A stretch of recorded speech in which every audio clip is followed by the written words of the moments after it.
ঢাকা বিশ্ববিদ্যালয়ের কেন্দ্রীয় মসজিদের কবরস্থানে জাতীয় কবি কাজী নজরুল ইসলামের পাশেই সমাহিত হবেন ইনকিলাব মঞ্চের মুখপাত্র ও জুলাই আন্দোলনের বিপ্লবী নেতা শহীদ ওসমান হাদী। শনিবার সকাল 11:30টায় শহীদ ওসমান হাদীর কবর খোঁড়ার কাজ শুরু করা হয়।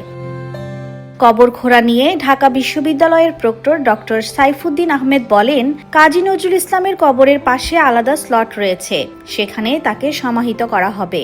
সেখানে বিশ্ববিদ্যালয়ের অনেকের কবর রয়েছে। সাধারণত বিশিষ্ট ব্যক্তি ও প্রথিতযশা শিক্ষক, বুদ্ধিজীবীদের সমাহিত করা হয়।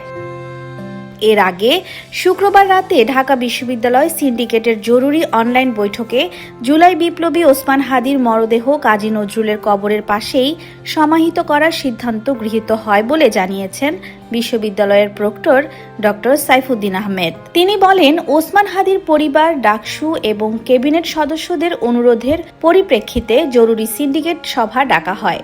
সভায় সর্বসম্মতিক্রমে নজরুল সমাধি প্রাঙ্গণে খালি থাকা নির্দিষ্ট স্থানে ওসমান হাদীর দাফনস্থল নির্ধারণ করা হয়। হাদীর গ্রামের বাড়ি ঝালকাঠি জেলার নওশীট উপজেলায় খাসমহল এলাকায়। 3 ভাই ও 3 বোনের মধ্যে হাদী ছিলেন সবার ছোট। ইসলাম শিক্ষায় তাদের জীবনের মূল পথ নির্দেশক, কুরআন সুন্নাহর আলোকে জীবন পরিচালনা এবং সমাজের ন্যায়, সততা ও মানবিক মূল্যবোধ প্রতিষ্ঠায় তাদের মূল লক্ষ্য। জীবন সংগ্রাম টিকে থাকার লড়াইয়ে হাদী একসময় প্রাইভেট পড়িয়েছেন, পরে সাইফোর্স সহ বিভিন্ন কোচিং সেন্টারে শিক্ষকতাও করেন। সর্বশেষ ইউনিভার্সিটি অফ স্কলার্স নামে একটি বেসরকারি বিশ্ববিদ্যালয়ে ওসমান হাদী শিক্ষকতা করেছিলেন। তিনি বরিশালের রহমতপুরে বিয়ে করেন। তার 1 বছরের একটি পুত্র সন্তান রয়েছে। জুলাই বিপ্লবে শরীফ ওসমান হাদীর স্ত্রী যখন অন্তঃসত্ত্বা, তখনই গণ অভ্যুত্থানে ঝাঁপিয়ে পড়েছিলেন শরীফ ওসমান হাদী। তার এত বড় বিপ্লবী হয়ে ওঠার পেছনে তার স্ত্রীর অবদানও কম নয়।